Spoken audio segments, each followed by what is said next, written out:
What's up guys, you're watching Sid Gamings and today we are going to talk about the error NP-40831-6 is a sign-in error on your PlayStation 4. Here we go, settings, network. You just check the view PlayStation network services. Sometimes the server is not working, that's why you get the sign-in error. You are not going to sign in or you are not going to play online. You are signed out your PSN account, that's why you get the error.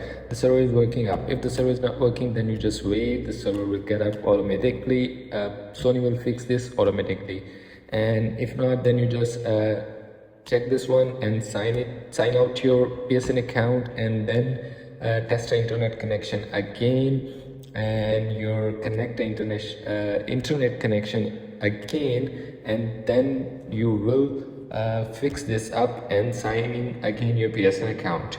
Simply, that's how you do it.